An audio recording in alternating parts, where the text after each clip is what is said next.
Hello students, this video is the part 2 of the topic instantaneous center method of velocity analysis.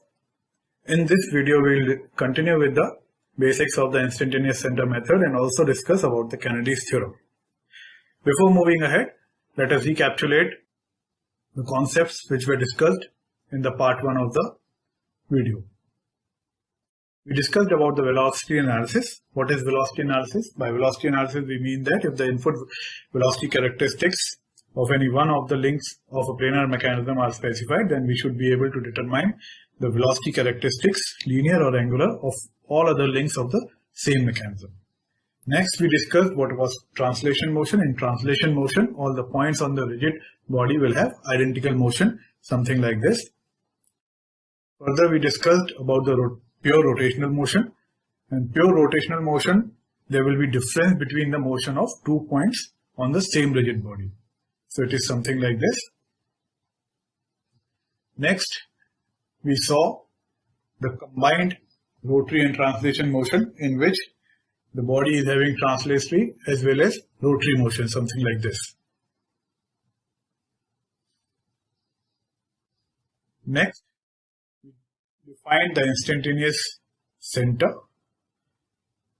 So for any rigid body in a plane motion, there exists a point on the rigid body or in the plane of motion whose instantaneous velocity is 0. So this point was defined as the instantaneous center, or the I center is the center of rotation of the moving body relative to another body. We also said here that instantaneous center may lie inside the physical boundary of the rigid body or outside the physical boundary also, but it has to be in the plane of motion of the rigid body.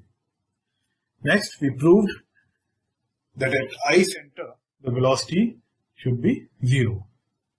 Now we shall prove that the I center is the center of rotation for a body as a whole.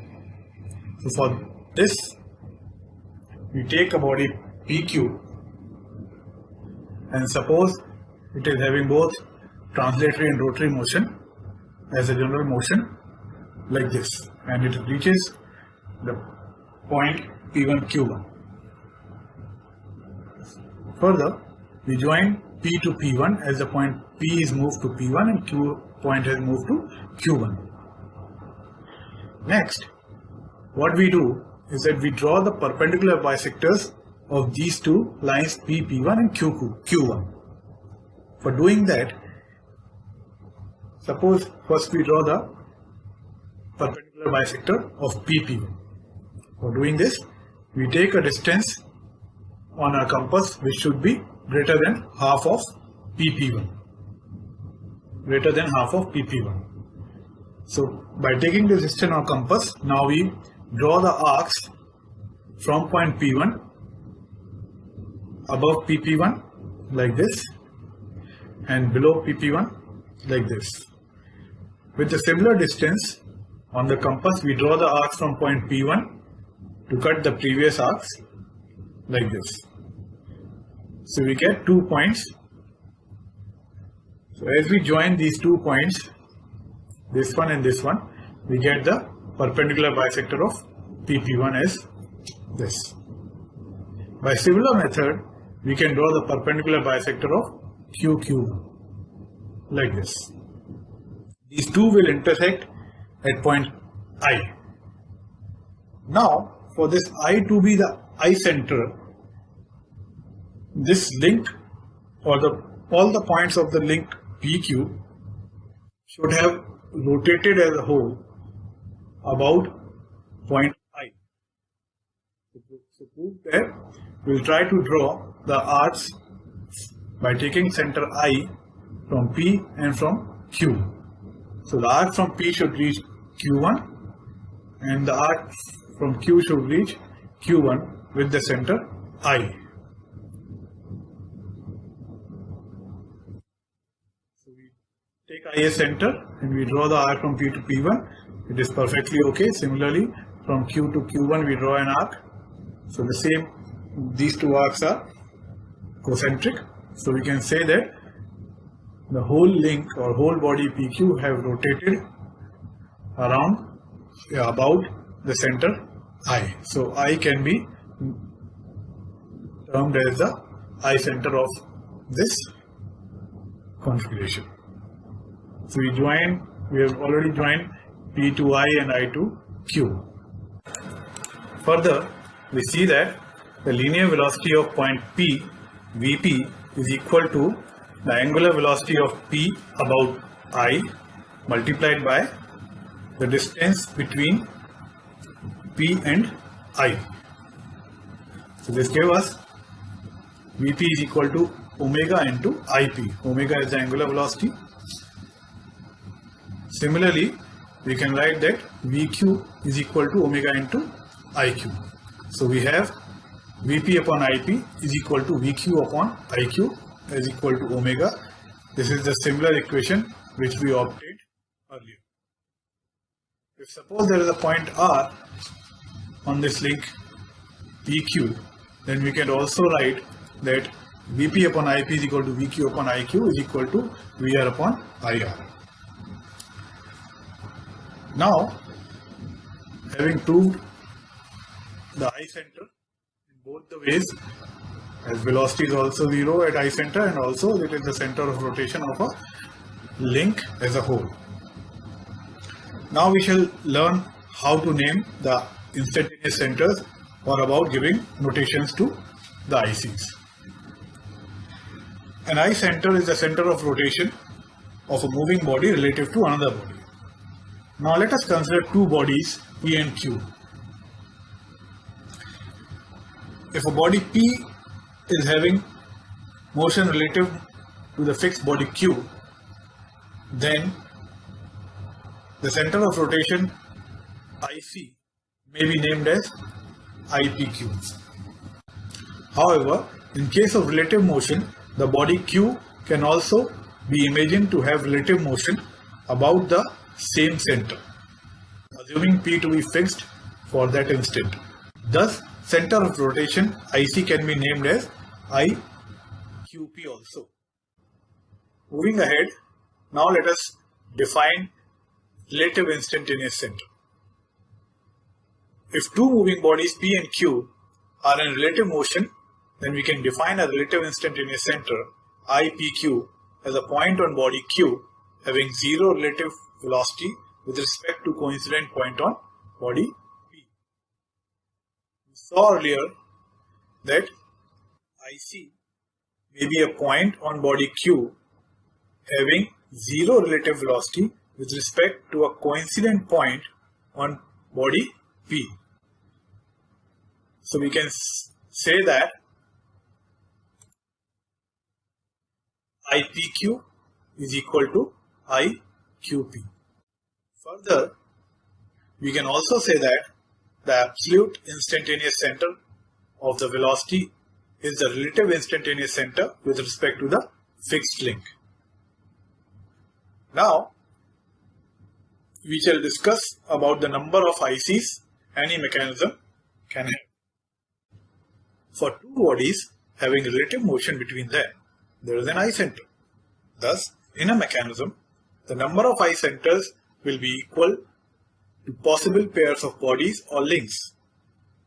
That is, for small n link mechanism, there can be total n I centers taken two links at a time, given by capital N is equal to n into n minus 1 upon 2, where small n is the number of links and capital N is the number of I centers. Now, let us discuss how by inspection of a mechanism we can find the relative ICs. As we know, in a planar mechanism, rigid bodies will be connected either by revolute pair or by prismatic pair or by some kind of higher pair. So if two bodies are connected by a revolute pair, as shown, the relative instantaneous center is the center of revolute pair. As we see here, the 1 and 2 are constituting a revolute pair. So we can see that the center of the revolute pair is the instantaneous center. So we can decide the instantaneous center just by looking at the configuration.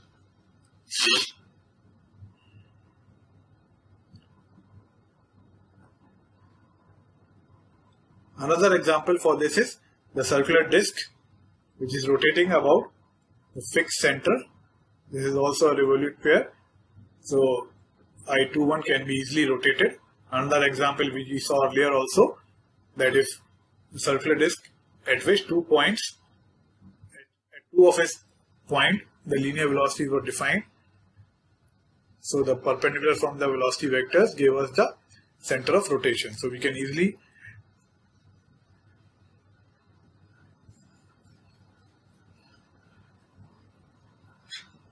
locate the instantaneous center by inspection. These are the cases of pure rotation. Next, if two bodies are connected by prismatic pair, then the relative IC is at the infinity in the direction perpendicular to the axis of the prismatic pair. This we have already seen earlier. This is a pure translatory motion. Further, suppose we have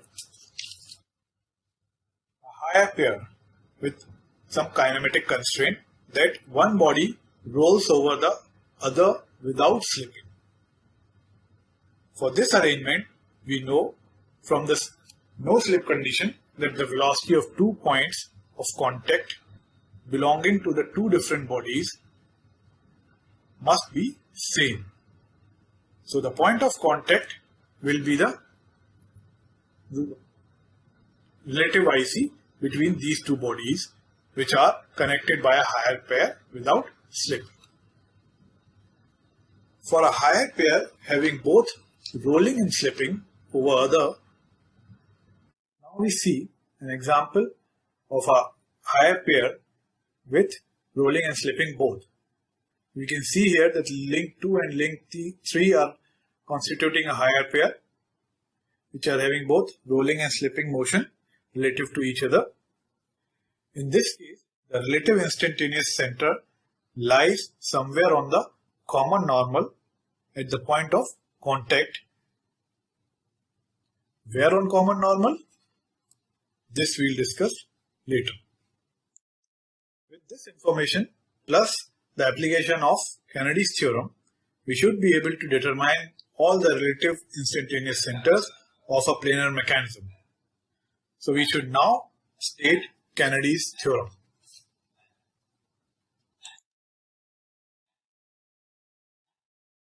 Kennedy's theorem states that if three rigid bodies are in relative motion, then the three relative instantaneous centers are collinear.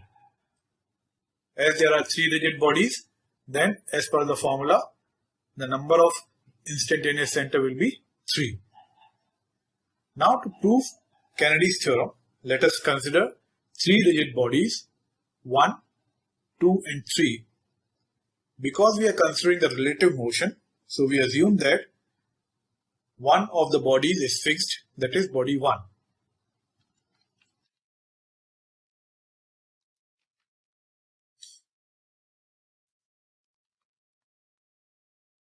These are the three bodies 1, 2 and 3.